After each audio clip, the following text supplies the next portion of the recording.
Si j'y vais en termes de choix logique, c'est CR7. Puis CR7, c'est CR7. Flip mode is the greatest.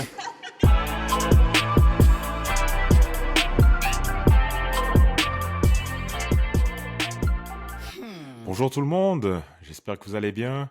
Bienvenue sur le podcast Flip Mode. Vraiment content en Troisième. tant que tel. J'ai dit combien? Le troisième, c'est bien ça. Ok. Ok. Donc c'est ça, troisième épisode.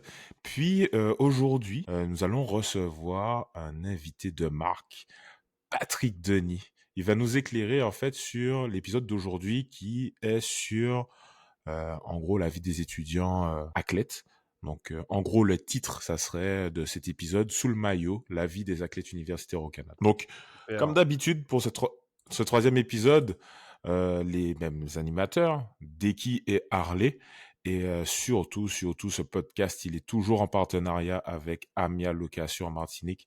Si vous cherchez à louer une voiture pour vos vacances aux Antilles, donc en Martinique, n'hésitez pas à faire appel à Amia Location. Vous verrez le lien de leur site internet dans la description. Ce podcast est aussi diffusé sur Apple Podcasts, Spotify, YouTube Music, Google Podcasts, Deezer même aussi. Donc, si effectivement vous voulez nous suivre, n'hésitez pas à le faire par ce biais. Vous aurez la vidéo sur YouTube et l'audio sur les autres plateformes. On va débuter. J'ai hâte. J'avoue que je suis content de te recevoir aujourd'hui, Patrick. Salut Deki, salut Harley. Écoutez, ça fait plaisir d'être là avec vous. Puis ça va me faire plaisir d'éclairer justement sur le sujet des étudiants athlètes ici au Québec, au Canada. Donc, on va passer un bon moment ensemble. Super, super. Donc en gros, je vais un peu donner le sommaire de la rencontre d'aujourd'hui. On va essayer de se mettre sur un cadre d'une heure, comme d'habitude. Notre discussion sera centrée sur deux segments. Le premier segment, c'est le défi de la vie des athlètes universitaires au Canada. Donc en gros, comment équilibrer la vie sport-études, comment gérer la pression, puis aussi la mentalité quand on est un sportif au niveau universitaire. Et le deuxième segment, ça serait la vie sociale, les avantages qu'on a en tant qu'athlète. Comment on envisage la communauté sportive universitaire, puis aussi les opportunités, bénéfices qu'il peut y avoir quand on est étudiant, mais aussi par la suite, en fait. J'ai donné, je pense, le bon programme. Est-ce que vous avez des questions d'équipe, Patrick? Moi, c'est bon. Moi, j'ai une question pour Patrick par rapport à son parcours. Ah, tu rentres directement dans le Bah sujet. oui, Désolé, je t'ai coupé. qui nous explique un peu comment ça a commencé, quel sport qu'il a choisi, pourquoi et quelle université, pourquoi celle-là. Donc voilà un petit peu pour que les invités et ceux qui nous regardent puissent un petit peu situer un petit peu le sujet. Super, ben en gros, Patrick, présente-toi. C'était long, mais Ben, présente-toi. non, il y a pas de stress.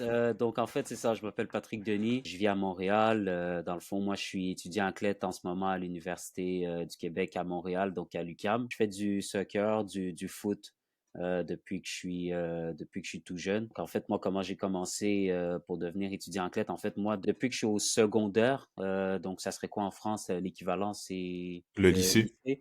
Donc en fait, c'est ça. Donc depuis que je suis au secondaire, euh, je je suis dans un programme qu'on appelle Sport-études. Ça, en gros, c'est un programme chaque midi ou chaque matin, dépendamment de t'es à quel niveau de scolarité. Chaque après-midi, on a entraînement tous les jours, donc du lundi au vendredi.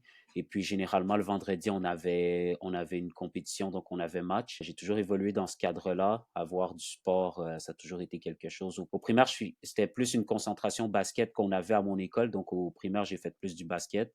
Mais après ça, je faisais quand même au niveau civil avec ma ville et tout du foot. Puis c'est ça, voilà. Après ça, au cégep, j'ai continué dans les équipes jusqu'à arriver donc universitaire. Comment ça a fonctionné donc à ma dernière année collégiale? Il y a le Si coach. je peux me permettre de te couper, Oui. désolé Patrick, je vais juste faire une petite précision, parce qu'il y a des personnes qui sont au Québec et puis qui savent c'est quoi, mais le niveau collégial ou bien même le cégep, c'est partie de Donc de prépa. transition avant l'université. Exactement, c'est une sorte de prépa avant d'entrer à l'université. Donc, en gros, Patrick a fini son secondaire, l'équivalent du lycée. Il a intégré une sorte de prépa qu'on appelle ici le collégial avant d'aller à l'université. Donc, je voulais faire la petite précision. Ouais, exact. Tu peux Et continuer. c'est ça, c'est important de faire la précision, là, vu qu'il peut y Mhm. avoir des gens d'un autre système et tout. Mais c'est ça. Donc, après ça, après le collégial, j'ai eu quelques entraîneurs qui sont venus, qui m'ont approché pour l'université. Donc, à ce moment-là, faut savoir qu'universitaire au Québec, on a juste une seule division. Il n'y a pas de division 1, division 2. Donc, c'est vraiment une seule grande division partout au Canada. Chaque province ou chaque partie du Canada a ses divisions, donc ses ligues, on va dire, universitaires. Donc moi, c'est au Québec. Et puis, c'est ça, j'ai eu quelques approches de certains coachs. Au final, j'ai choisi l'UQAM. Je suis allé voir les installations. On m'a un peu expliqué c'était quoi la vie qu'à l'UQAM, les cours, comment ça se passait et tout. Et ça m'a vraiment, c'est ce qui m'a plus parlé. Donc voilà, j'ai choisi l'UQAM et puis non, depuis je suis là-bas et puis je me suis bien intégré. Donc là, je faisais ma troisième année, c'était ma troisième saison. Donc voilà un peu mon parcours. Et puis au niveau civil, je joue dans une ligue qui s'appelle PLSQ, qui s'est transformée en Ligue 1 Québec. Donc, en gros, c'est le semi-professionnel au Québec. Et puis, voilà. Donc, je joue avec Saint-Hubert et ça se passe super bien là-bas aussi. Super, Super. super, super. Parfait. Donc, en gros, si je comprends bien, Patrick, tu as l'aspect universitaire, mais en dehors de ça, tu as une seconde équipe. Ouais, exactement. Donc, en fait, ici, au Québec, c'est vraiment pas comme le système européen, disons. En Europe, ils vont jouer presque 12 mois par année. Donc, ici au Canada, c'est un peu différent à cause, même en Amérique du Nord, c'est différent à cause de la température, surtout aux États-Unis et au Canada.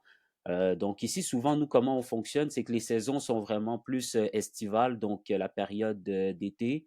Et donc, la saison estivale, c'est la saison en club, donc avec les équipes civiles.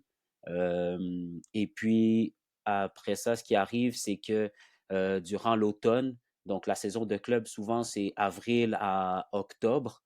Les joueurs universitaires, je piétine un peu sur un autre sujet un peu en même temps, mais les joueurs universitaires, on fait pas toute la saison. Généralement, on fait à peu près la moitié de la saison en club et vers mi-août, on quitte nos clubs pour retourner avec nos universités car le camp d'entraînement, le camp de préparation commence. À ce moment-là, c'est ça, on quitte nos clubs et on commence la préparation. Et puis par la suite, donc de fin août à début, presque mi-novembre, généralement, la saison universitaire. Donc, et on joue à partir de là. Et puis l'hiver, généralement, on a une pause d'environ un mois et demi, 2 mois. Et puis là, l'hiver, on reprend la saison. euh, on reprend les camps d'entraînement de club, mais dans des stades intérieurs à cause de l'hiver québécois, là, nord-américain. Et comment ça s'est passé parce que si je comprends bien, actuellement, le tournoi est terminé, le championnat est terminé. Comment ça s'est passé pour toi cette année? Cette année, ça a été une bonne saison et tout. Sur le papier, on va dire, on a fini deuxième. On a eu un petit problème et tout, donc un petit problème administratif, rien de trop grave, mais ça nous a fait rétrograder quelques points. Donc au final, on a fini troisième. C'était une bonne saison et tout. On avait la possibilité d'être champion jusqu'à l'avant-dernier match environ. Il y avait la possibilité d'aller chercher un championnat cette année. Puis par la suite, dans le fond, comment ça fonctionne, c'est les 4 premiers du championnat. Nous sommes 7 universités. Donc les 4 premiers font les playoffs. Donc ils font un match de demi-finale et les gagnants des demi-finales font la finale. Et puis cette année, malheureusement, on a perdu en demi-finale. Donc ça a quand même été une bonne année. Et puis personnellement aussi, là, certains objectifs ont été atteints. Franchement, on est vraiment content pour toi, content d'entendre que ben ça a pu avancer. Moi, j'aurais une question pour ceux qui, justement, ben, en fait, ton parcours, il est inspirant. Et moi, j'aimerais savoir, qu'est-ce qui t'a fait prendre conscience que le foot, c'était le sport principal pour toi? Parce qu'en effet, au début, tu as dit que c'était plus le basket qui t'intéressait. Donc, au début, moi, j'ai deux questions par rapport à ça. Qu'est-ce qui t'a dirigé vers le foot ou le soccer? Et qu'est-ce qui t'a fait prendre conscience que ben, c'est cette voie-là que tu voulais suivre, c'est-à-dire faire ton parcours en tant que semi-pro, puis aussi rejoindre un cursus universitaire sportif? Bah, dans le fond, au niveau, pour répondre à la première, au niveau du primaire, c'est ça, comme j'avais dit, c'était vraiment le basket qui était un petit peu plus mis de l'avant à mon primaire. Donc, tout, mes cousins aussi jouaient au soccer, mais au primaire, on jouait au basket à l'école. Donc, c'était comme le sport qui primait. Et au primaire, en fait, j'avais pas vraiment d'objectif. Moi, je voulais juste faire du sport, être avec mes amis et tout. Donc, on a choisi, on faisait du basket et tout. Et puis là, il y a un moment arrivé à peu près en cinquième année du primaire, sixième année. Donc, nous, comment ça fonctionne au primaire ici, en tout cas, c'est jusqu'en sixième année. Donc, sixième année, tu sors du primaire, tu as à peu près 11 12 ans, ans, je pense, 12 ans. 11 ans. Tu rentres au secondaire, tu es sur tes 12 ans, tu vas sur tes 13 ans généralement. Donc, à peu près à 12 ans, il y a un moment où est-ce que le basket devenait plus sérieux. Donc, pour rentrer, par exemple, dans l'équipe civile de la ville, d'où est-ce que j'étais. Là, je me suis dit, et le soccer, j'étais déjà dans l'équipe civile, à Saint-Hyacinthe. Là, ça devenait un peu difficile, disons, d'ajuster les deux. Donc là, j'ai fini par décider de lâcher le soccer. De lâcher le basket, pardon. Donc la raison principalement, c'est parce que moi, je viens d'une famille fan de foot. Donc c'était comme naturel de pencher vers le foot. Puis mon père, lui, il a fait du foot en Afrique. Mon grand frère, c'est un fan de foot. Donc ma famille vient vraiment de cet environnement-là. Et puis, par la suite, justement, en parlant de ma famille, ça relie un peu aussi le fait que j'ai continué au niveau des études, parce que mon père, il m'a toujours dit, lui, s'il a réussi à faire des études, jusqu'à faire certaines études en médecine en Afrique, c'était à cause du soccer, donc du foot, ça lui a donné des bourses, tout ça. Donc, c'est pour ça qu'il a réussi à se rendre là. Et puis, moi, sans le foot, honnêtement, à l'école, des fois, comme plusieurs, là, des fois, l'école, ça passait en deuxième.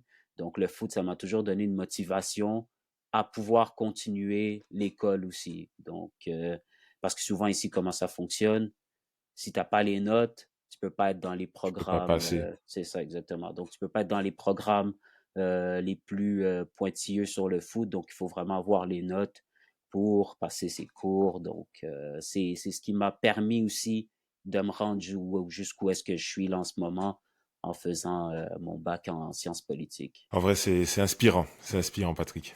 L'équipe préférée de la famille, c'est quelle équipe? International, je penche plus pour la Belgique, malheureusement. Ah ouais, Ouais, ah ouais, ah ouais. là un peu moins, c'est à cause de la diaspora congolaise en Belgique, c'est plus pour ça. Ouais, Mais non, sinon, bien sûr, c'est le Congo, mais dans les Coupes du Monde, on n'est pas souvent là, donc c'est plus la Belgique. ouais. Sinon, au niveau club, l'OM, et puis un peu Chelsea. Écoute, on va arrêter l'interview maintenant parce que tu as dit la Belgique. Faut arrêter. Waouh, super. Ben, avant de continuer, quel conseil tu pourrais donner à quelqu'un qui est quand même à la croisée des chemins dans sa vie, qui doit faire des choix? Euh, que ce soit quelqu'un qui vient de l'étranger, mais qui a un bon niveau au foot, qui n'a pas fait le même parcours, parce que si je comprends bien, le tien a été quand même tracé. Tu as fait partie de l'équipe de ta ville. Tu as fait partie des équipes, il me semble en plus titulaires, indiscutables de plusieurs équipes. Donc, tu as pu évoluer jusqu'à arriver à ton niveau, donc niveau universitaire et semi-pro. Puis ta carrière n'est pas finie, hein, clairement, dans le foot. Quel conseil tu peux donner à un jeune qui a 13 ans puis qui se dit, écoute, moi, je vis en France, ou je vis en Martinique, je vis en Guadeloupe, je vis en Belgique. Je peux pas réaliser mon rêve, mettons. Je peux pas avoir une carrière au foot parce que c'est inaccessible pour moi. Qu'est-ce que tu pourrais dire à cette personne-là, cet adolescent-là? En fait, c'est ce que je dirais aussi à moi-même quand j'étais plus jeune là. Donc en fait, c'est cliché, mais c'est de pas abandonner. Parce que Mmh. moi, tu sais, j'ai expliqué mon parcours vite fait comme ça, mais ça a l'air facile, tracé, mais moi, après les rapidement, nous, à 13 ans, généralement, on a ce qu'on appelle ici une compétition, c'est les sélections régionales. Ça, en Mmh. gros, c'est chaque région du Québec affronte les meilleurs jeunes de 13 ans, s'affrontent entre eux et puis, Mmh. les ce qu'on appelle l'équipe du Québec, donc on va dire entre guillemets «l'équipe nationale du Québec», eux, ils recrutent là-dedans les meilleurs. Entre J'ai parenthèses, est-ce qu'il y a des joueurs, pour rebondir sur ce que tu dis, est-ce qu'il y a des joueurs qu'on retrouve maintenant en sélection du Canada et contre qui tu as pu jouer? Ah ben oui, en fait, en ce Ah ouais, quand moment, même. il y a quand même plusieurs joueurs, il y a quand même plusieurs joueurs professionnels, avec qui j'ai joué ou j'ai joué contre. Il y a au CF Montréal, il y a Mathieu Choinière. Il est un peu plus jeune que moi, mais il joue souvent, je crois qu'on a 1 an ou 2 ans. Moi, je suis un 98, lui, je crois que c'est un 99 ou un 2000, je suis plus trop sûr, mais il jouait souvent, surclassé, avec raison. Mmh. Il joue au CF Montréal, milieu de terrain. Ici, il y a un autre joueur, j'ai 2 joueurs que j'ai joué avec à Saint-Hubert, Moïse Bombito, ancien milieu de terrain défensif devenu, défenseur central. En ce moment, il joue au Colorado Rapids, en MLS. MLS. Et puis, il est, récemment, il y a pas trop longtemps, il avait reçu son premier appel en équipe nationale, donc il est en équipe nationale en ce moment. Il y a d'autres gars qui sont en MLS, il y a d'autres gars qui sont, dans la ligue, canadienne professionnelle en CPL. Non, c'est ça, il y a des opportunités maintenant au Canada et puis, c'est ça, moi quand Pour j'étais rebondir jeune, sur ce que tu dis, des opportunités qu'il y avait pas forcément il y a 15 ans, 10, 15 ans. ah ouais, non, souvent, des fois, je dis à la blague, moi, si j'étais né 4 ans plus tard, je serais professionnel, là. Mais c'est juste maintenant, les générations un peu plus jeunes, elles ont beaucoup de chance parce que maintenant, au Canada, il y a beaucoup plus d'opportunités. C'est plus facile de se faire voir. Moi, dans mon temps ou dans le temps de mon cousin, qui lui aussi a fait les équipes du Québec et tout, il y avait à peine l'Impact de Montréal dans le temps. Et Mmh. puis, Mmh. c'était ça, quoi. Il y avait rien d'autre à moins que tu avais des contacts qui connaissaient si en Europe peut-être. Et puis encore là, en Europe, les règles de transfert international avant 18 ans, impossible. Toutes des choses compliquées. Donc maintenant, il y a beaucoup plus de facilité à se faire voir. Donc pour les jeunes de nos jours, faut juste pas abandonner, faut travailler. Des fois, ça va pas fonctionner du premier coup. Comme je disais, moi, j'ai pas fait les équipes du Québec. J'ai dû faire 2 ou 3 camps avec eux et c'est à la quatrième que ça a été la bonne, pour que je fasse mon premier match avec, l'équipe du Québec. Donc, non, c'est ça, c'est de pas abandonner et puis, au final, des fois, des joueurs, qui sont meilleurs que nous aujourd'hui, dans 2 ans, à force de travail, il y a moyen là de moi, je connais des joueurs incroyables, que j'aurais voulu avoir leur talent et tout, qui aujourd'hui, ils ont lâché le foot, ils ont fini leur bac, ils ont fait leur vie et tout.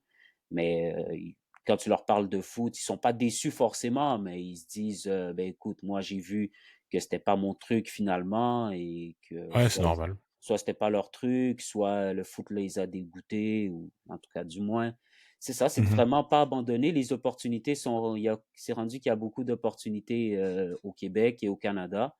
Donc, souvent en plus elles sont juste devant nous. Donc, c'est de des fois malheureusement effectivement, il faut connaître un peu, le système, il faut connaître quelques Ouais, ouais, personnes, non, c'est sûr. c'est sûr, mais en général, à force de tendre l'oreille, là, on entend toujours qu'il y a un club qui cherche ou il y a des essais. Donc, et puis même une autre preuve, c'est Ismaël, Ah oui, du CF Montréal qui a du été, CF Montréal qui a été ouais, ouais, transféré à Watford, en ouais. Championship en Angleterre.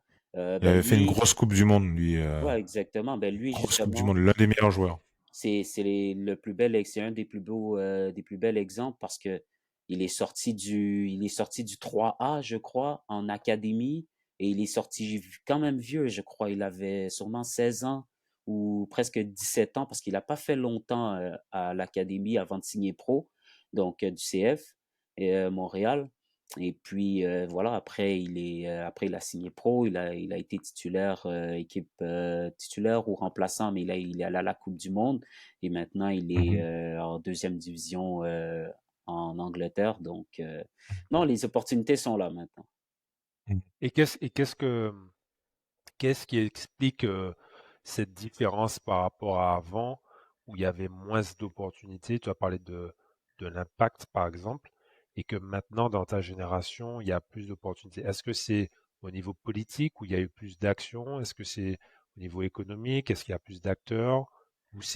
Ou simplement il y a plus de fans aussi au- pour le football? Est-ce que c'est un peu des trois ou Bah, autre chose? je pense que c'est un peu des 3. C'est sûr que, tu sais, au Canada, c'est un pays qui est quand même très, multiethnique.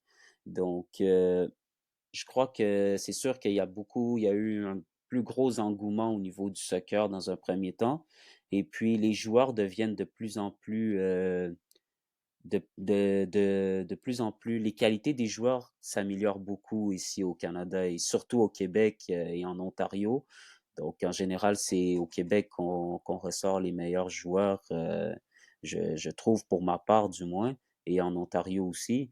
Donc non, c'est ça, donc la qualité des joueurs s'améliore et puis les ligues aussi, deviennent de plus en plus, accessibles et justement, on a plus de ligues aussi.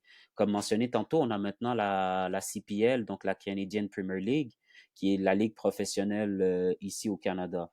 Donc maintenant, en fait, c'est ça, tu sais, on a plus d'opportunités, donc plus d'opportunités professionnelles, devrais-je dire.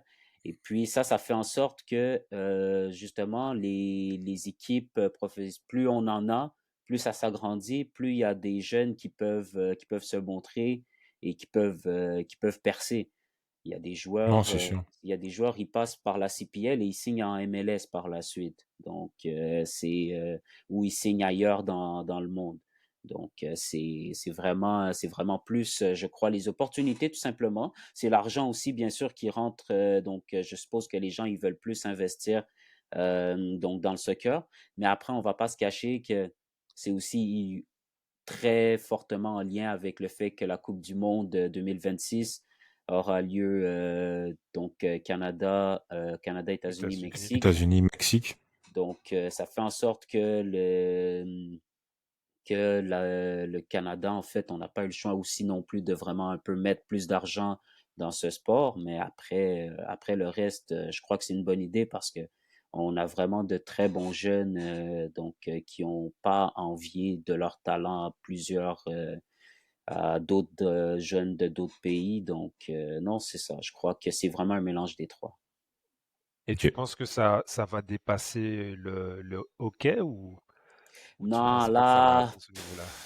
je pense pas que ça va atteindre parce qu'après, c'est ça, le hockey, ça reste le sport national de cœur, on va dire, des Canadiens. Je pense pas que ça dépassera le hockey, alors que je trouve que, et le hockey, de toute façon, le Canada sort probablement les meilleurs joueurs du monde en termes de ce sport-là au hockey. Donc, je pense pas qu'on dépassera un jour le hockey dans les investissements, dans le niveau, on va dire entre guillemets. Mais ça reste que je pense pas non plus, par exemple, qu'on a à envier les États-Unis au niveau du foot, alors qu'eux aussi ils sortent de très bons joueurs. Donc, par exemple, juste sur la scène nord-américaine, je pense qu'on n'a rien à envier à aucun Ouais, des je pays. pense aussi. Je pense aussi, le CF Montréal, c'est une équipe qui se défend quand même pas mal bien. Moi, je suis sur je suis ton avis hein, quand tu dis que ça dépassera jamais le hockey, c'est dommage. Par contre, ça fait quand même 13 ans que je suis là. Et j'ai vu l'évolution du foot soccer au Canada, l'émergence de beaucoup de terrains synthétiques, de beaucoup d'aménagements pour pouvoir jouer. Et la chose, c'est que plus on a ajouté des terrains, et moins il y avait de la place. Donc en gros, il y a énormément de personnes qui se sont mis à ce sport-là et puis qui ont progressé alors que si tu remontes à fin des années 2000, début des années 2010, il y avait, mais c'était anecdotique, c'était famélique. Et en vrai, ça évolue. Par contre, Patrick, moi je dis, dépendamment du parcours qui peut être fait par l'équipe nationale en 2026, c'est-à-dire peut-être bah, y faire un match gagnant peut-être dans les poules. On sait jamais contre une grosse équipe. Ben là, on pourrait avoir une émulation au niveau du soccer parce que on va pas se le cacher. On sent quand même ça tourne un peu en rond au niveau du hockey et puis tu me diras si j'ai tort, Patrick, c'est plus une impression que j'ai. Je le suis beaucoup moins, mais il y a un peu euh, de l'ennui qui commence à s'installer vis-à-vis de certains sports comme le basket ou bien même le hockey en tant que tel, surtout à Montréal, avec l'équipe qui justement est un peu tâtonnante, même s'ils ont refait leur équipe et puis que ça va commencer à se développer, mais c'est sûr que peut-être que les gens ont Faut que envie tu de voir fasses autre attention, chose. Harley. Il faut que tu fasses attention parce que là, tu vas sur des chemins un peu compliqués, hein. Moi, j'assume Le totalement ce hockey que à je dis, Montréal, hein. c'est très important. Bon, moi, j'assume totalement ce que je dis. Par contre, j'ai pas dit que c'est pas un sport qui m'attire nécessairement. Par contre, c'est un sport qui est très dur, très physique. Mais on va pas se le cacher. Quand tu sors, euh, quand tu sors dehors, le plus souvent, tu vas voir des gens avec un ballon dans les pieds. Ouais, Tu vois. c'est... C'est Ouais, ça, puis c'est paradoxal, hein. C'est c'est plus quand tu accessible. sors dans les rues de Montréal, ben c'est ça, c'est beaucoup plus accessible, même si c'est très cher. Ça reste très cher. Moi, je suis un amateur. J'ai pas du tout ton niveau, Patrick. Mais si tu veux accéder à ce sport-là, d'ailleurs tous les sports, hein, ça coûte très très cher euh, pour pouvoir faire le loisir que t'aimes en fait. Mais il y a énormément de personnes et il y a même souvent pas de place. Ouais, c'est... donc, en fait, ici au Canada, c'est ça, les sports sont... Ben, en fait, en Amérique du Nord, en général, les sports coûtent cher quand même. Ouais, On va c'est pas vrai, se le ça coûte très cacher. cher. Et c'est justement une des raisons je crois personnellement, du fait on n'éclore pas au niveau mondial comme on pourrait le faire. Parce que le C'est problème vrai, avec ça, c'est c'est qu'il vrai. y a plusieurs jeunes qui viennent de quartiers un petit peu plus défavorisés ou juste des jeunes de familles plus défavorisées, que les parents n'ont pas les moyens de payer une licence pour une saison. Tu sais, ici, une saison dans ce qu'on appelle, ici, on appelle ça là, ça a changé avant, je me rappelle plus des termes, mais avant, on appelait ça, par exemple, le 3A. Donc, comment on qualifiait ça? C'était le A. Donc, en fait, ça commençait par un peu quartier. Ça, c'est plus quand tu veux juste jouer avec tes potes vraiment du même quartier. Après, tu avais le A, ça c'est quand tu commences un peu plus, ça c'est civil, mais vraiment tu joues pour faire un sport l'été, quoi. Et puis, Mhm. tu avais le 2A, ça c'est les gens qui ont pas trop envie d'être dans l'élite, on va dire, mais qui savent jouer au foot, on va dire. Tu as le 3A, le 3A, ça c'est l'élite. Donc là, ce que je suis en train de parler, c'est avant les niveaux semi-pro, en fait. Donc, avant le semi-pro. Donc, le 3A, ça, c'est comme l'élite. Souvent, c'est entre U14, U15 jusqu'à U21, disons. Donc, généralement, il y a du 3A. Et nous, ici, par contre, on n'a pas de U19 ni de U20. Ça passe de U18 à U21. Donc, le 3A, c'est comme l'élite pour ceux qui aspirent passer par la suite dans les niveaux semi-pro. Et puis, une licence 3A, moi, dans mon temps, ça coûtait peut-être entre 1000 et 1500 et maintenant, ça coûte presque 2000 $ pour une saison. Chaud, Donc, c'est chaud. c'est pour une saison 3A, c'est 2000 $. Donc, ça coûte très cher les licences ici. Donc, ça explique pourquoi il y a Ouais, ça explique aussi, je crois, le ralentissement dans la croissance du foot. c'est Après, vrai, c'est vrai. après C'est c'est ça. triste. Généralement, quand tu es un phénomène, tu passes directement en centre de formation du CF. Donc là-bas, il y a pas de frais, tout est aux frais du club professionnel. Donc de ce côté-là, ça va, mais en général, quand tu es un très bon joueur et que le comme dans tout centre de formation, s'il y a pas de place pour toi, bah, tu dois payer pour jouer au foot. Après, souvent, les clubs, ils trouvent des moyens de faire des arrangements. Des fois, c'est pas un 2000 $ que tes parents payent direct. Des fois, c'est divisé en parties, mais ça reste quand même 2000 $. Donc, ça refroidit plusieurs parents. Donc, même quand je parlais de sport-études, moi, mon sport-études, c'était 2500 $ par année, donc au niveau scolaire, alors qu'ici, l'école non, c'est des écoles non privées. Donc ici, l'école non privée, à la base, il n'y a pas de frais, donc à part quelques livres, sinon l'école est gratuite en tant que telle. Mais c'est ça, moi, mes parents, ils payaient 2500 $ par mois et je viens pas d'une famille riche non plus, donc c'est quand même beaucoup de ça reste un Un bon bon budget. cachet, un bon budget à mettre par année ou par été pour que ton enfant puisse jouer au foot. Ouais, ouais, ouais. Ouais. Patrick, il a vraiment illustré ça. Ça coûte très cher de faire du sport en Amérique du Nord, au Canada, pour être plus précis. Mais malgré ça, ça n'empêche pas les gens de le faire quand Ouais. même. Euh, Moi, j'aimerais savoir, au niveau de la pression que tu ressens, comment ça se passe? Est-ce que tu as des objectifs de performance à l'université? C'est sûr qu'en semi-pro, il y a des exigences que tu dois avoir, mais au niveau universitaire, comment ça se passe? Est-ce que justement, ben, tu l'as dit un peu plus tôt, mais si tes notes commencent à drastiquement baisser, ben, on peut te retirer de l'équipe? Ou est-ce que justement, ben, tes performances, enfin, comment ça se passe au niveau de ton emploi du temps déjà pour commencer? Parce que tu es un étudiant athlète, est-ce que tu as un emploi du temps chargé? Est-ce que ça te donne une pression? Comment tu gères le stress? Parce que tu as une exigence de performance au niveau de l'école, mais tu as une exigence de performance parce que tu représentes une entité aussi. Donc, comment tu, Ouais, comment tu gères ça? ben, en fait, c'est ça. Ça, c'est la partie un peu la plus. C'est la partie qui prend le plus d'énergie, selon moi. Parce que c'est ça, il faut, dans le fond, quand on est étudiant athlète, il faut qu'on rallie école, donc études et le sport. Et comme tout sportif, tu veux être performant dans ce que tu fais.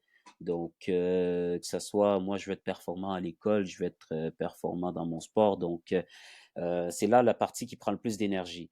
Par exemple, nous, ici, au Québec, pour être considéré comme étudiant à temps plein par le gouvernement, il faut qu'on prenne un minimum de 4 cours par session. J'ai pas le nombre d'heures que ça prend de cours, donc au niveau des travaux, tout ça, j'ai pas le nombre d'heures, mais en général, un cours, disons, un cours dans ta semaine, c'est environ 3 heures de cours par journée. Donc par la Ouais, suite, Mhm. des je, fois, on peut. j'ai, Oui, Ricky, j'ai une vas-y. petite précision parce qu'en fait, en France, ils vont dire ouais, 4 cours, c'est rien du tout. Nous qui avons été à l'UQAM, Harley et moi, on avait pris 5 cours la première session et on a morflé grave. Donc, Ah, on en a 4 cours, chié, là. c'est beaucoup parce que c'est pas 4 cours genre c'est easy, c'est quand même 4 cours intenses plus ta partie sportive, donc c'est quand même assez lourd, quoi. Ouais. Non, t'as pris tes 4 cours que t'as pris, Patrick, ou 3 cours? Donc moi, j'ai 4 cours. Ah ouais, c'est L'automne. chaud, Donc c'est tough. Ouais. l'automne généralement c'est là que notre saison c'est la saison principale, donc c'est la saison la plus chargée. Donc disons moi en fait moi une journée par exemple je vais prendre ma journée une journée où est-ce que j'ai un cours. Disons que je prends ma journée du mercredi. Donc moi ma journée comment ça se passe? En général, je me réveille vers 7h30 8h parce que j'ai cours à 9h30 de 9h30 à 12h30. Donc par la suite, je prends les transports en commun. Donc j'arrive, disons, à l'université à 9h15. À 9h15, je m'installe, je prends une place, donc je sors mes affaires. 9h30, le cours il commence. Le cours se fait à la moitié, donc après 1 heure et demie, on a une petite pause de 15 minutes. Le cours, il se termine 12h30. Généralement, le mercredi, l'entraînement est à moi, j'ai entraînement à 14h30 environ, donc 14h30, ce qui veut dire rendez-vous au stade, donc à 45 minutes d'avance, donc à 13h45. Je finis mon cours, j'ai à peine le temps d'aller donc nous, souvent, ce qu'on fait, on va au centre sportif, parce que le centre sportif, nous, comment ça fonctionne? Le centre sportif est à une autre place que le stade, donc ils sont pas à la même place. Le centre sportif, c'est là qu'on a notre gym et etc. Donc on va au centre sportif, on mange notre repas et puis par la suite, donc on retourne dans les transports en commun, et on va au stade. Donc là, on arrive à 13h45 au stade. On est dans le vestiaire, on se prépare tranquillement, on va voir la physio si besoin. Là, l'entraînement commence et les entraînements, oui, c'est guidé, mais ça reste intense, ça reste un entraînement. Donc l'entraînement se passe. Les entraînements, généralement, sont d'environ 2 heures, d'une durée de 2 heures, 1 heure et demie, 2 heures. Et puis là, donc, on termine l'entraînement, il est presque souvent, on ressort, on est changé, douché, il est 17 heures. Donc là, c'est déjà toute ma j'ai fait peut-être 3 choses dans ma journée, mais il est déjà 17 heures. À T'as même 17 heures pas étudié. et j'ai pas encore étudié exactement. Donc là, à 17 heures, faut que je rentre, soit je rentre chez moi, soit je vais à la bibliothèque étudier justement. Et puis le 3 quarts du temps, je rentre chez moi, mais je suis éclaté, j'étudie à peine. Donc là, il faut que je rentre chez moi, il faut que j'étudie, il faut que je me donne au moins presque 2 heures d'études. Donc de 17 heures, donc le stade n'est pas trop loin de chez moi. Donc disons que j'arrive chez moi à 17h30, 17h45, ouais, 17h45. Là, il faut que je me donne un 2 heures d'études, donc il est 19h45, presque 20 heures. Là, j'ai peut-être réussi à manger un petit morceau entre-temps, ou sinon, je mange vers 20 heures. Et après ça, ma journée, c'est fini. Je vais dormir. Donc, ça, c'est à peu près ma journée du mercredi, mais je le répète 4 fois durant la semaine. Plus, donc après ça, j'ai match le vendredi. Et comment on fonctionne ici? On a match vendredi. Commence la saison universitaire, on joue les vendredis et les dimanches. Donc, on a une journée de repos entre matchs.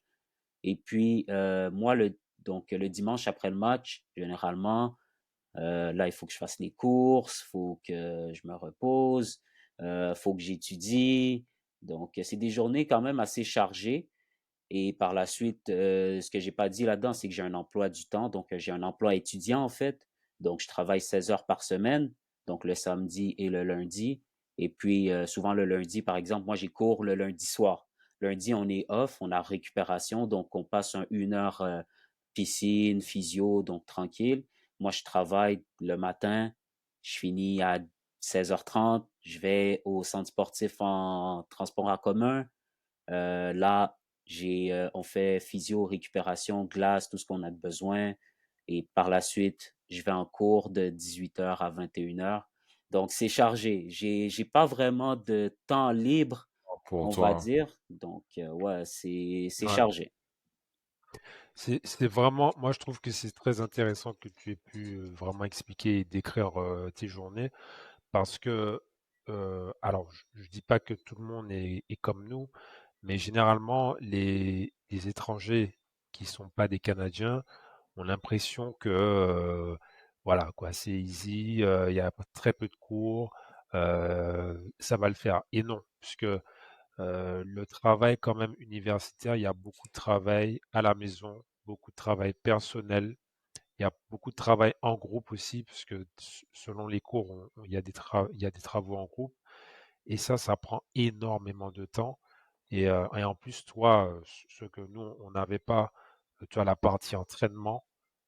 Donc, je pense que les gens qui nous écoutent, ils ont vu l'ampleur du travail et de l'investissement en temps et en effort que ça demande. Ouais, exactement. Donc, c'est ça, souvent, on se fait dire que, ouais, ici au Canada, ou surtout au Québec, le système universitaire, c'est sûr qu'il est peut-être moins chargé, peut-être entre guillemets chargé ou difficile qu'en France, mais peut-être moins difficile, mais très chargé. Dans le fond, peut-être que les cours sont un petit peu moins difficiles, mais on a beaucoup de charges de travail, beaucoup d'études. Et moi, je suis dans un programme sciences politiques, c'est beaucoup de lecture. Donc, souvent, on a des 20 pages. Tu sais, il y a des gens qui vont dire, ouais, 20 pages, c'est rien. Mais ouais, j'ai 20 pages à lire en une semaine, mais fois 4, disons, j'ai 4 cours. Donc, j'ai 80 pages à lire en une semaine. Ouais, 80 pages, c'est rien en une semaine, d'accord, mais j'ai pas le temps de les lire, ces 80 pages-là. C'est ça. Faut que je trouve un moment pour lire tout ça. Et le trois quarts des moments où est-ce que j'ai un temps pour le lire, ben, je suis fatigué. Donc, je suis brûlé, je sors de pratique, il y avait match la veille. Donc, c'est ça. C'est difficile de le relier, mais on finit par s'habituer. On trouve son rythme au final. Super. Ok. Bah ouais. Bah ouais, bah ouais. Euh, Au niveau de ça, moi, je voudrais faire un lien. Parce que c'est sûr que ça, c'est le point qui est un peu plus difficile. Mais essayons de voir, puis j'espère que c'est un point positif pour toi. Au niveau université, puis au niveau de l'équipe que tu as, euh, comment tu trouves l'interaction que tu as avec tes coéquipiers? Euh, ton entraîneur, est-ce que tu trouves que c'est quelque chose qui t'apporte humainement, la communauté sportive à laquelle tu fais partie? Est-ce que tu trouves que c'est quelque chose qui t'apporte énormément? Comment as-tu créé ces liens-là? Et surtout, est-ce que tu as des expériences personnelles ou bien même des anecdotes que tu pourrais donner sur l'équipe en Ah, gros? bah ouais, bien sûr. Donc, en fait, déjà au niveau de l'équipe, moi, mon intégration, ça s'est fait super bien. Je connaissais, faut savoir qu'ici, le monde du soccer, il est quand tu arrives à un certain niveau, le monde du soccer, il est quand même assez, on va dire «fermé» entre guillemets, petit, on va dire. Donc, souvent, on se connaît tous, on joue tous, on joue ensemble ou on joue contre, en semi-pro. Donc, on connaît quand même très souvent, je pense que dans chaque équipe universitaire, je connais au moins un ou 2 joueurs par équipe universitaire. Donc, c'est ça, le monde, il est quand même, dans certaines équipes, je connais la moitié de l'équipe, par exemple. Donc, je connais, c'est quand même un monde assez, on va dire, petit quand tu arrives à un certain niveau. Mais par la suite, donc l'intégration, ça s'est super bien fait, moi, à l'UQAM. Ça, je connaissais déjà quelques gars. Et puis, généralement, moi qui est d'une nature plutôt timide, on va dire, donc ça s'est quand même super bien fait. Par la suite, les gars, ils m'ont super bien intégré. Et de toute façon, moi, je suis timide dans la vie, mais sur un terrain de soccer, la timidité, ça n'existe plus. Donc, Tu joues quel poste? je suis milieu défensif. Donc, Ah bah ouais, je comprends. je suis le relais entre la défense et l'attaque, on va dire. Donc, non, c'est ça. La communication, c'est un point hyper important pour moi sur le terrain. Mais après, c'est ça, dans le vestiaire, par exemple, moi, je suis pas le gars qui va forcément parler, encourager ou quoi que ce soit. Sauf quand il le faut, je vais donner mon point. Mais en général, ça arrive pas souvent. Généralement, c'est vraiment quand il y a un excès ou quand il y a vraiment quelque chose qui fonctionne pas. Mais en tant que tel, c'est ça. Mon intégration, ça s'est super bien fait. Bien sûr, tu sais, j'ai des gars je suis plus proche de certains que d'autres dans l'équipe, mais en général, je m'intègre super bien avec tous les groupes, entre guillemets, même si à l'UQAM, on est quand même vraiment un seul groupe uni, donc ça va, mais tu sais, après, on s'entend toujours, les Français s'entendent mieux entre Français, on va dire. Donc, les gens qui sont d'une région, ils vont plus s'entendre entre eux, ils se connaissent depuis plus longtemps, etc. Donc, voilà, mais non, c'est ça. Mon intégration, ça s'est super bien fait. Avec le coach, j'ai quand même une bonne relation. Donc, généralement, lui, il me considère comme un leader.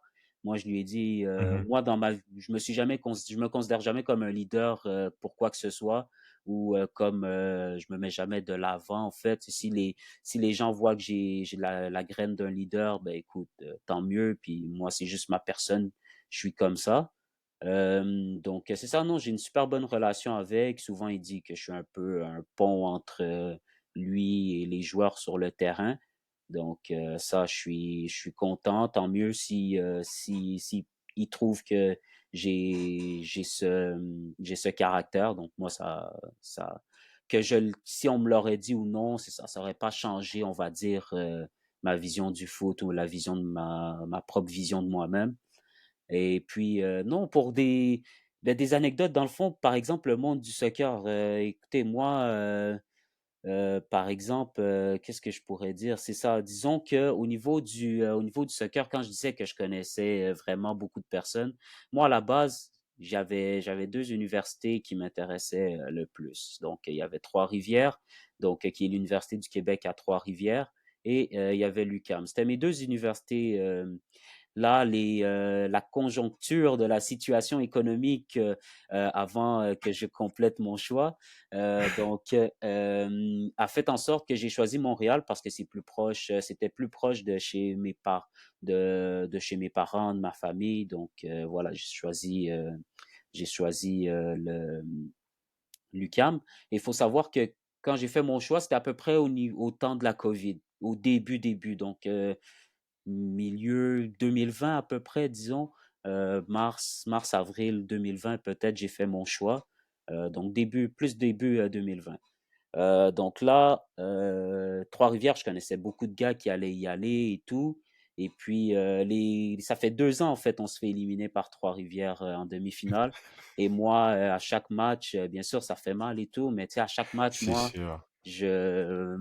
comment dire, à chaque match, après les matchs et tout, je suis content pour mes gars. Tu sais, à Trois-Rivières, cette année, il y a 3 joueurs avec qui je joue en club qui jouaient à l'université de Trois-Rivières. Donc, toujours, oui, je perds, mais je suis toujours content pour eux parce que par la suite, ils vont au championnat canadien et tout. Donc, après, c'est une grosse étape dans la vie d'un joueur universitaire, le championnat canadien.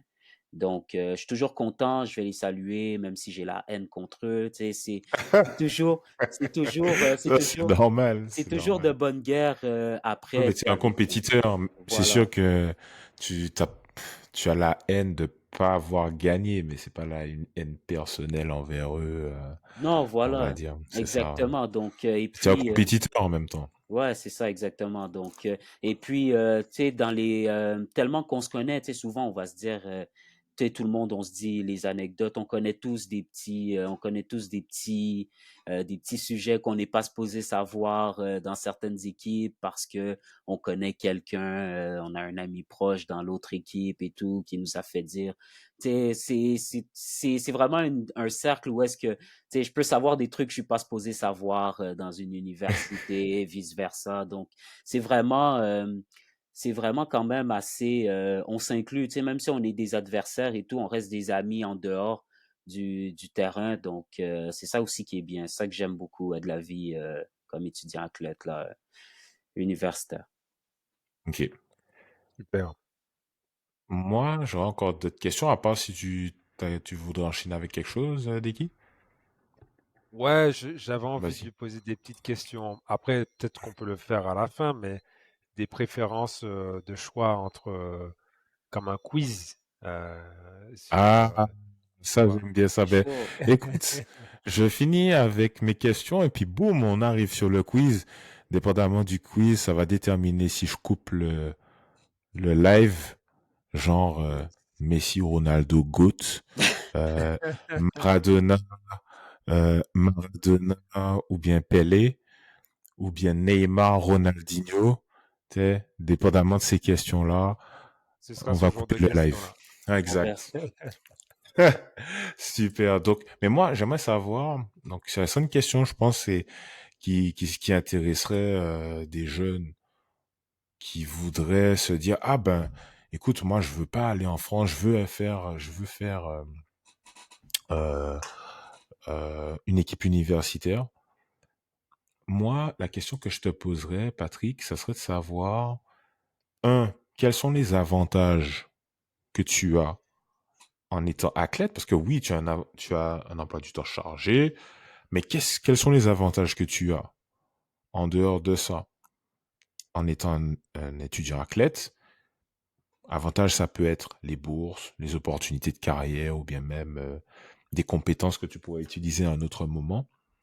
Et surtout, comment ces personnes-là qui justement n'ont pas un parcours canadien pourraient se mettre de l'avant pour pouvoir être sélectionnées avec une de ces équipes? Ben, je vais juste commencer pour pas oublier. Donc, au niveau, par exemple, nous, disons à l'UQAM et même dans le circuit ici, ce qui est cool, par exemple, avec les étudiants francophones de France, c'est qu'il y a une entente gouvernementale entre le Québec et la France pour les échanges d'étudiants ou juste pour que les étudiants français aient des permis d'études et de travail pendant leurs études ici au Québec. Donc, nous, dans le circuit québécois universitaire, on a beaucoup, et à l'UQAM principalement, parce que nous, notre entraîneur, il est d'origine française, il vient de France. Et puis, on a quand même un bon nombre, si c'est pas 6-7 peut-être gars, qui viennent de France, justement. Donc, c'est très amical pour justement les Français dans la ligue et puis même pour d'autres personnes aussi dans le monde de d'autres pays. On a aussi beaucoup de Sénégalais dans la ligue. Donc non, c'est ça, c'est pas juste pour les Québécois, loin de là. Donc, si jamais il y a des Français et tout, il y a plusieurs moyens de venir. Il y a certains Français qui font affaire avec une agence, des agences de placement qui leur donnent la possibilité de venir. Des fois, les coachs, ils demandent justement à ces agences des joueurs de telle position, etc. Et puis, ceux qui veulent venir peuvent venir. Si même c'est juste pour étudier et que, par exemple, tu as un bagage de foot et que tu veux faire du foot à un très bon niveau parce que ça reste un des avantages, justement, je vais rentrer là-dedans, c'est qu'on a quand même un cadre on a quand même un cadre assez professionnel, plus professionnel dans certains cas que le semi-pro qu'on a. Tu sais, au niveau universitaire, on a accès à des physios qui sont certifiés. On a accès à une salle de gym qui est réservée strictement donc pour les étudiants athlètes. Je me permets de couper. Un physio en France, c'est un kinésithérapeute. C'est la même chose. Ouais, exactement. C'est juste qu'ici au Québec, les kinés, pour nous, c'est les Des préparateurs physiques. physiothérapeutes. Ouais. Ouais, c'est ça. Donc, Ils font de la préparation ouais. physique aussi. Ici, c'est comme ils ont mélangé les deux entre guillemets. Mais voilà, donc on a des physios, ben on a des kinés aussi.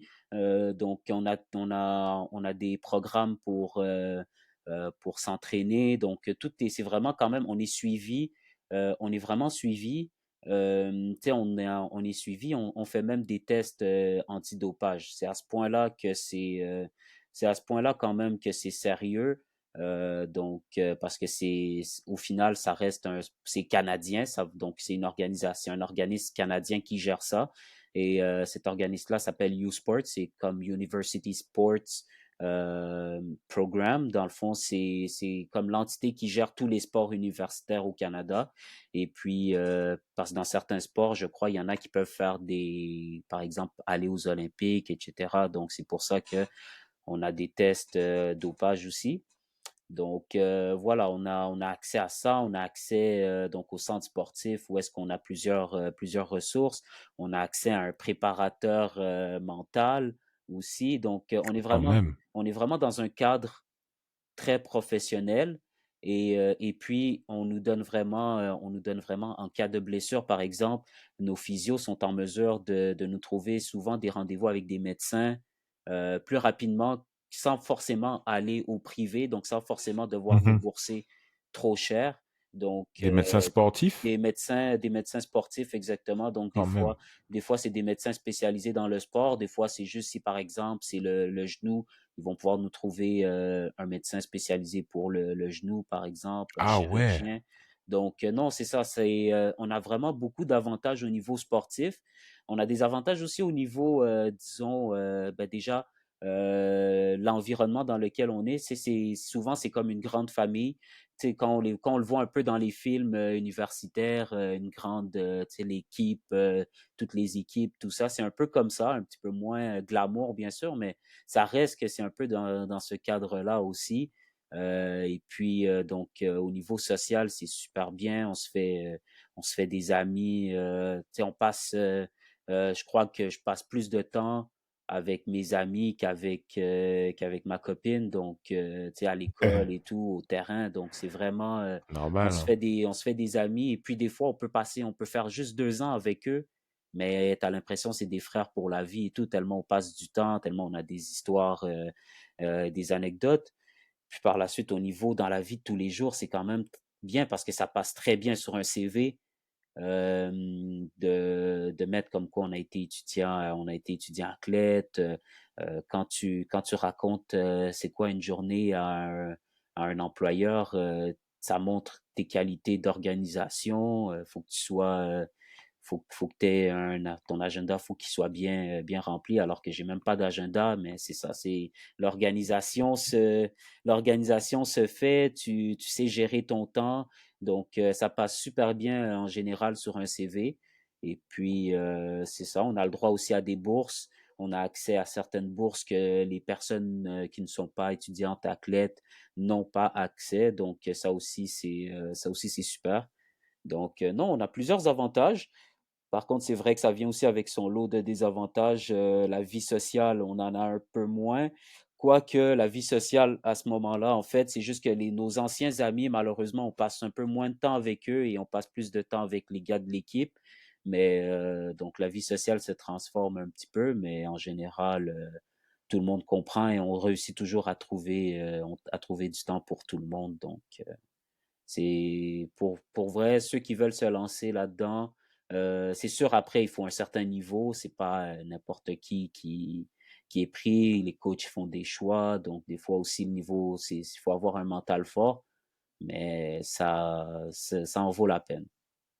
Moi, je voudrais rebondir sur ce que tu as dit un peu plus tôt au niveau des bourses. Est-ce qu'il faut que tu sois bon ou tu as automatiquement une bourse qui est donnée quand tu es étudiant athlète? Donc, en général, ça ne veut pas dire étudiant athlète automatiquement bourse. Donc, souvent, c'est des bourses, pas forcément de performance, mais des fois, il y a des bourses, disons, ils appellent ça des bourses de recrutement. Donc, quand tu te fais recruter, le coach, il te décide que disons que c'est lui qui est vraiment venu te chercher et pas toi qui s'est montré. À ce moment-là, il va te donner une bourse. Souvent, les bourses, c'est que ça paye tes cours, disons. Donc, ça paye tous tes cours. Donc, par la suite, c'est pour ça qu'il faut souvent avoir un emploi du temps là, étudiant, donc pour pouvoir payer le reste, loyer, nourriture, vie sociale. Donc, non, voilà. Et puis par la suite, donc on a d'autres types de bourses. Nous aussi, on peut réclamer des bourses en fait. Donc, on a certaines bourses qui sont juste offertes aux étudiants athlètes de certains sports ou c'est des personnes ou des organismes comme la Banque des Jardins ou d'autres personnes qui donnent un certain montant pour les bourses, pour les étudiants. Donc après ça, qui est séparé par chaque étudiant. Donc en général, c'est ça. Il y a toujours moyen, par contre, d'avoir accès à une bourse très souvent. Et par la suite, effectivement, il y a des bourses académiques. Donc, que ce soit juste académique ou académique étudiant-athlète. Donc, pour les personnes qui ont les meilleures notes et tout, donc eux, ils peuvent avoir accès à de plus hautes bourses ou juste des bourses supplémentaires. Mhm. Effectivement, effectivement. Tu as quelque chose à rajouter, Deki, par rapport à ça? Non, non, non, c'est bon. Ok, ok, ok. Euh, Moi, je pense qu'on a quand même pas mal fait le tour. Euh, et puis en plus de ça, quand on regarde bien, on a fait 1 heure. Ouais, Puis je on est pense que timé là. je pense que c'est la première fois depuis qu'on a commencé où on arrive à suivre le tout d'une traite. On va quand même dépasser. Je le sais, je le sens. Mais au moins, on a fini quand même pas mal tout. Avant de continuer, Patrick, comment t'as trouvé l'entrevue? Ben les gars, c'est super hein, l'entrevue pour vrai, c'est fluide tout et puis non, je suis vraiment content de d'être là avec vous. Les questions, honnêtement, vous m'avez pas mis trop de questions difficiles, donc ça va, je serai pas trop dans le pétrin, mais non, ça Ben, les va. questions difficiles arrivent bientôt, C'est t'en fais ça, là, pas. le Là, quiz, là, on est resté protocolaire, mais là, on va rentrer vraiment là, dans le hardcore. là, le quiz, là, il va me Ouais, faire peur. quiz. Il y aura, ça sera du sale, là. Mais non, honnêtement, c'est super bien. Et puis, non, c'est ça. J'ai pas encore fini votre deuxième épisode, là. Mais il faut que je l'ai commencé un peu avant qu'on commence et tout. Et non, c'est super pour vrai. C'est vraiment cool Super, que vous merci. proposez. Merci, merci. Ben, on Ouais, va enchaîner c'est avec une les belle. questions que Diki a préparées. Ouais, ouais, c'est une belle découverte. Franchement, moi, je connais pas trop le football, en fait, de loin. C'est plutôt Harley qui est un peu plus expert que moi. Mais tout ce que tu nous as décrit, ton expérience et toute la structure, la dynamique aussi du football au Québec, franchement, c'était très, très instructif, même pour quelqu'un qui, comme moi, n'est pas du tout dedans. Donc, vraiment bravo pour nous avoir expliqué ça. Ah, ben, ça fait plaisir, hein, merci. Yes. Alors, tu es prêt pour le quiz? Je suis prêt. Position. Ah, ok. Alors, donc tu vas choisir. Il y aura toujours deux personnes. Il faudra faire un choix. La première question, Messi ou Ronaldo, mais pas CR7, Ronaldo brésilien. Ah ouais, d'accord. Euh, je vais prendre Messi. Tu prends Messi. Ouais, Ok, je prends pourquoi? Messi. Euh, plus complet, on va dire. C'est un argument facile, mais plus complet. Et puis, je pense carrière qui a pas besoin d'être redit, pas vraiment de grosses blessures. Donc, je vais y aller avec Messi. Quoi que Ronaldo, c'est R9, c'est Messi. chaud. Mais je vais aller avec Messi. Deuxième question, Ronaldinho ou Neymar? Ah ouais, celle-là en plus j'en ai parlé récemment. Moi, en vrai, mon idole, c'est Ronaldinho. Donc, c'est sûr, j'y vais avec Ronaldinho. Ah, Donc, mais, je ne veux pas mentir, Moi, que je pense que Neymar Neymar, est meilleur, hein. que Neymar sans les blessures, il Ah aurait ouais, fait Neymar est chaud. Neymar sans les blessures et un petit peu plus sérieux, même pas besoin d'être trop sérieux, mais juste un petit peu plus sérieux, Neymar aurait fait une meilleure carrière et je pense que Neymar est meilleur. Ouais. Mais je ah prends ouais, mais Ronaldinho. Ouais. donc tu penses que Neymar est plus talentueux que Ouais. Ronaldinho? Moi, je pense que Je ouais, pense que Ah il a ouais, oui. raison. Moi, je pense que C'est ouais.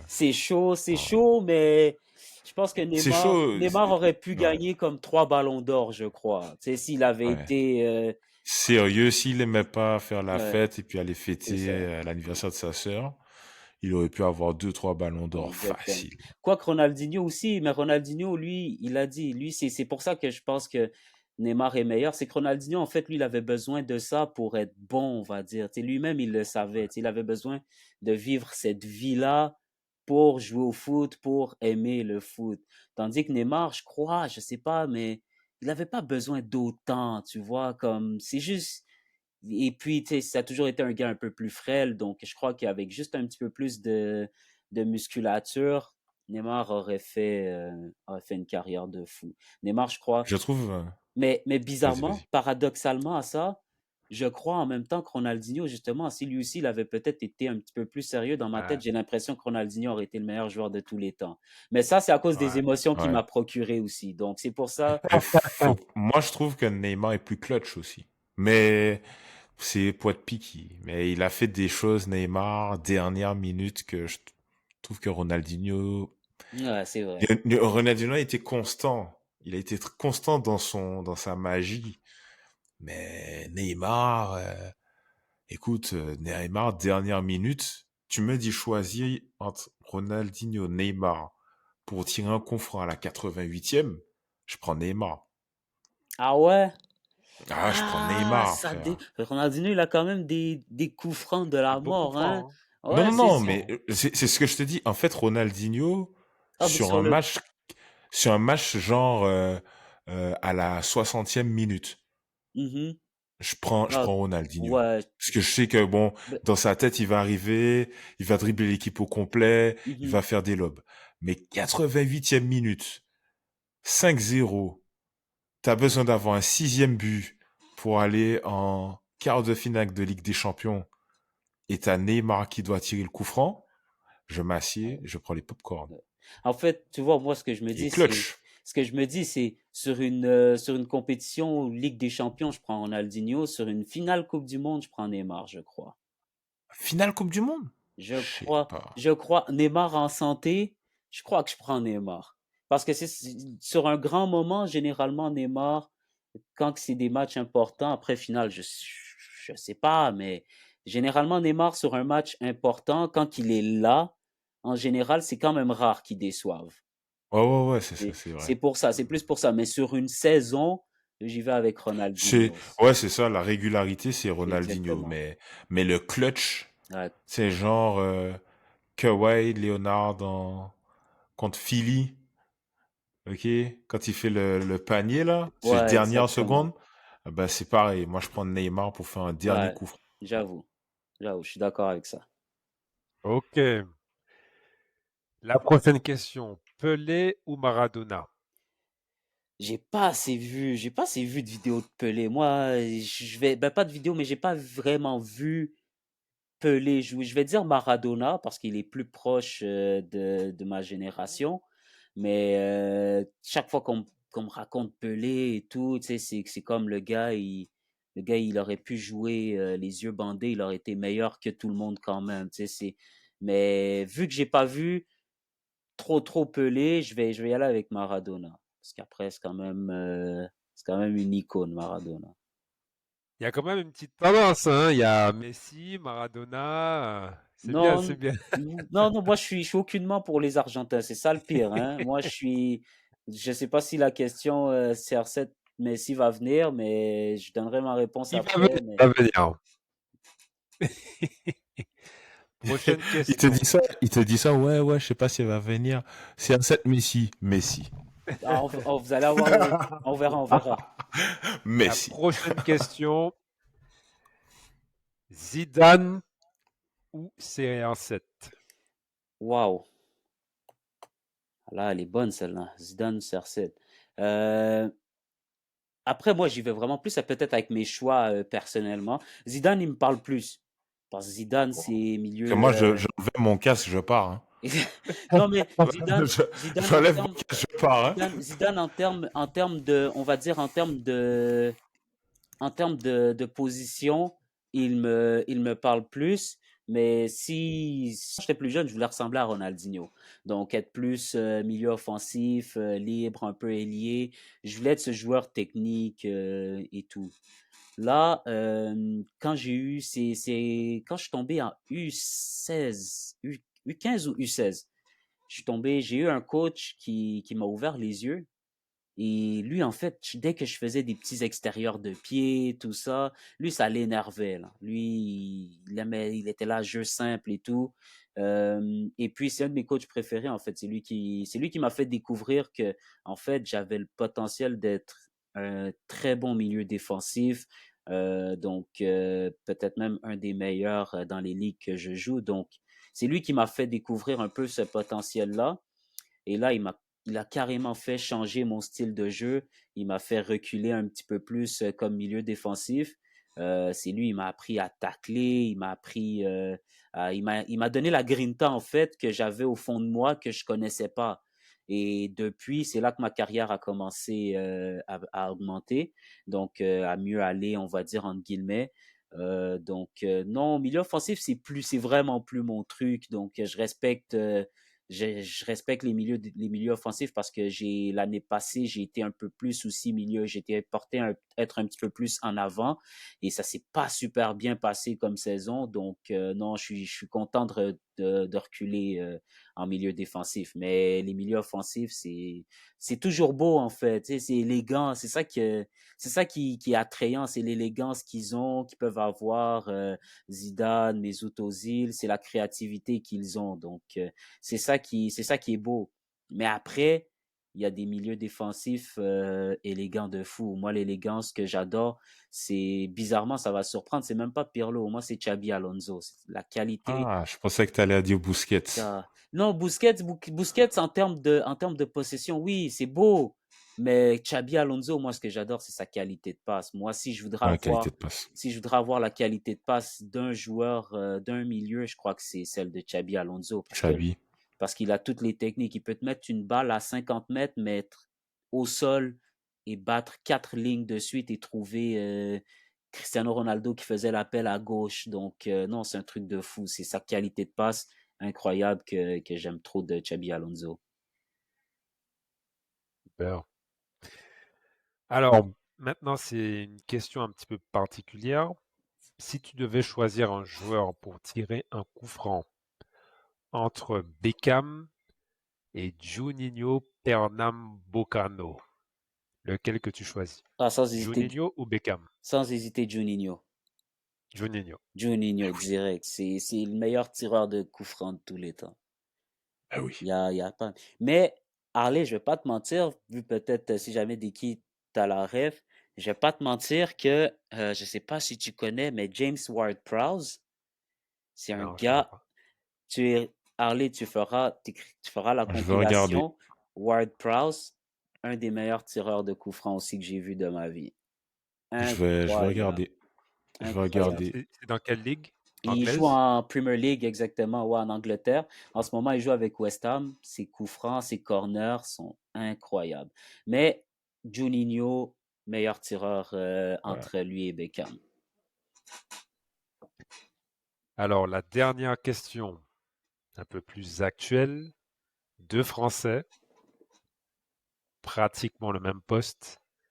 Mbappé ou Benzema? Oh, c'est pas le même Ah, poste. c'est pas trop, Pratiquement. disons, C'est pas le même poste.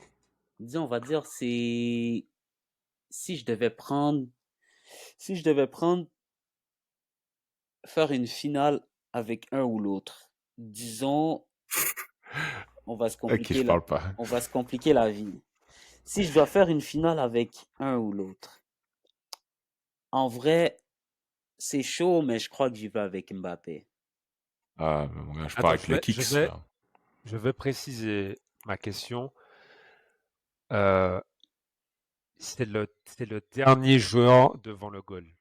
Le dernier Tu joueur en choisis termes de finition, waouh. en termes de Je prends le finition. Kicks, frère. Ah, je sais Mbappé ou Benzema? pas. Je sais. C'est-à-dire 89e minute, c'est la dernière chance pour gagner la coupe. Il arrive devant le goal adverse. Tu choisis qui? Waouh.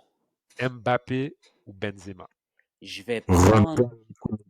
Et non, on a vu. On a vu. On a tous vu. On a tous vu. Je crois que j'y vais avec Mbappé. Et la raison pourquoi je choisis Mbappé, c'est que déjà, il a une très bonne finition, mais c'est qu'avec Mbappé, je crois que j'ai plus de choix. T'sais, selon la situation, il peut crocheter le gardien plus facilement, je suppose, avec sa vitesse. Il a une très bonne finition. Il a rien à envier en termes de finition en un contre un à Benzema, je crois, selon moi. Donc, non, voilà, je pense que j'y vais avec Mbappé, ouais. Mbappé. Ouais, direct. Et toi, Ouais, t'es qui? Tu serais allé avec qui? euh, moi, je vous fais confiance à Mbappé, hein. Je vous fais confiance, En les fait, gars. c'est difficile parce que, en vrai, tu peux partir avec Benzema, mais le Kicks, tu sais, le gars, il fait quand même finale, il met 3 buts. Donc, et attends, je pense que dans chaque finale qu'il a fait, il a marqué. Je crois que, Faudrait ouais, ouais, regarder, mais il me faudrait Dans semble chaque vérifier, ouais. finale qu'il a fait, 2018 et 2018, 2022. il a marqué, Ouais. 2022, il a marqué, Coupe de Ligue des Nations, je pense qu'il a marqué aussi, Je pourrais en pas finale. confirmer en Ligue des Nations, par contre. Le Benz a marqué, il me semble. Il a marqué un super but, mais il me semble que le Kicks aussi, il a marqué. Ouais. Mais le Kicks, frère. Les gars, 14-0 aujourd'hui, je sais pas si vous avez vu. Bref, en tout cas. J'ai une dernière question pour Patrick. Pour la prochaine Coupe du Monde, euh, le carré final, tu penses que ce sera qui? Prochaine Coupe du Monde, c'est une 4 très... équipes. 4 équipes, ça va être aux États-Unis. Euh, je vais dire France, je suis presque sûr. Mais après, des fois, ça me fait un peu peur. Ça va dépendre de l'euro qu'ils vont faire. Parce que des fois, il y avait un peu cette malédiction après 2010 où est-ce que les équipes, quand ils gagnaient Coupe du Monde, Euro, Ouais, après, ça descend. ils foiraient la Ouais. prochaine Coupe du Monde, par exemple. Donc, mais France, ils ont tellement une bonne génération que ça m'étonnerait. Donc, je crois qu'il va y avoir France. Il y a Angleterre aussi qui ont une très bonne génération. Mhm. Euh, après, Moi, je mettrais après, Argentine. Quoique, Argentine, je pense que Messi sera plus là, donc ça va être quand même Uruguay. difficile. Uruguay, ça pourrait être une belle surprise. J'avoue, je mettrais Uruguay. Moi, je mettrais Uruguay et je mettrais États-Unis. États-Unis, États-Unis. Si Ouais. États-Unis y vont, c'est qu'ils ont fait 3 matchs nuls et et par chance, ils ont réussi à passer et puis ils Grâce ont. au Red Bull. et, euh, Ils sont réussis à passer. Ah ouais. Ben, en vrai, quand tu regardes bien les États-Unis, ils sont chez eux. La plupart du match, c'est Ouais, chez eux. Ils vont se donner à fond, au moins pour arriver en c'est sûr. demi-finale. C'est sûr. C'est ça que j'avoue, mais disons que j'ai brûlé mon joker surprise, j'irai avec plus l'Uruguay, s'il se qualifie. L'Uruguay, et en dernier C'est une lieu, grosse équipe, Uruguay. ouais, et en Mhm. dernier lieu, une autre équipe, euh, j'espérerais que ça soit l'Allemagne, mais Ok. je pense que l'Allemagne, ce serait une demi-surprise, on va dire, parce qu'ils ont vraiment une génération de jeunes qui commencent un peu plus à pousser. Et s'ils sont en mesure de, je crois, comme, entre guillemets, laver les anciens joueurs qui ont peut-être pas, entre guillemets, la bonne mentalité ou quoi que ce soit, je crois que l'Allemagne pourrait faire une semi-surprise parce que c'est une grande nation, mais je crois que l'Allemagne pourrait faire quelque chose. Donc, on est sur France, Angleterre, l'Uruguay et l'Allemagne. Ouais, si Uruguay, ça serait ma surprise. Ok. Ouais, c'est bon. Moi qui m'y connais pas trop, c'est quand même des équipes assez connues, hein, quand même, hein. Des équipes qui, par le passé, ont quand même bien performé. Donc, ça m'a l'air logique. Ouais, je pense que si ça arrive, écoute, on se fera ici, on appelle ça un 6,49, donc un petit billet de loterie. Un petit billet de Un loterie. petit billet de loterie, Exactement. là. À 6,49. Ouais, direct. Yes. Bon, ben super. Super. Ben écoute, je pense que ça signe la fin de l'épisode, du podcast. Donc, bah déjà, je voudrais te remercier. Un gros merci, hein, Patrick, pour le temps que tu nous as accordé. On a passé un bon moment. J'espère que toi aussi. Euh, Deki aussi, Super animateur moment. régulier. Donc, on est vraiment content de t'avoir reçu. Puis, on a passé un bon moment. On a eu de bonnes informations. Puis des surprises. Hein. Franchement, tu nous as appris quand même pas mal de choses sur ton univers, sur comment ça fonctionne. Donc, je voudrais mentionner que après cet épisode, on va changer le format. Le format sera dorénavant mensuel. Donc, attendez-vous à avoir un prochain épisode en décembre. Donc, je vous remercie à tout le monde, hein, toutes les personnes qui nous suivent, qui nous écoutent aujourd'hui. N'hésitez pas à laisser vos commentaires, que ce soit sur la vidéo YouTube ou bien même sur les autres plateformes, que ce soit Spotify, Apple Podcast, Google Podcast, Deezer, etc. Partagez-nous vos impressions pour qu'on puisse continuer à s'améliorer. Je voudrais encore mentionner le partenariat qu'on a avec Amia Location. Donc Amia Location qui est votre partenaire de vacances et qui justement vous fournira le véhicule qui vous permettra d'aller dans les plus belles plages de Martinique et aussi de pouvoir profiter de votre séjour. Donc n'hésitez pas à vous abonner sur YouTube, à nous suivre et à laisser vos commentaires. C'est très très important. Ça nous permet de nous améliorer, mais aussi comment dire, nous permet De de nous nous améliorer améliorer. aussi pour le référencement, surtout. Donc, Yes. merci à tout le monde. Est-ce que vous avez un dernier mot à ajouter, les gars? Moi, ça va. Moi, franchement, c'est super, super belle surprise. Je connaissais pas et franchement, beaucoup, beaucoup de potentiel. Pas que dans le football, hein. Vraiment, le fait que tu discutes, je sais pas si c'est ton premier podcast, mais en tout cas, fluidité de discussion assez impressionnante. Donc, bravo, bravo Patrick. Ben, merci beaucoup les gars. Et puis non, c'est ça, voilà, c'est peut-être mon deuxième, on va dire, podcast que je fais. Donc, mais en vrai, non, c'est super. Et puis merci pour l'invitation. Ça a été un bon moment. Donc non, avec des questions croustillantes. Puis ça m'a fait plaisir de partager un peu mon univers en tant qu'étudiant athlète, donc universitaire ici au Québec. Et puis, ben, écoutez, moi, si jamais il y a quoi que ce soit d'autre, je suis là, quoi. Donc, Yes. non, Super. c'était super. Merci, Merci, les Patrick. gars. Merci, merci. Yes. Donc, merci à tout le monde et puis passez une excellente journée. On se dit à la prochaine. À bientôt. À bientôt.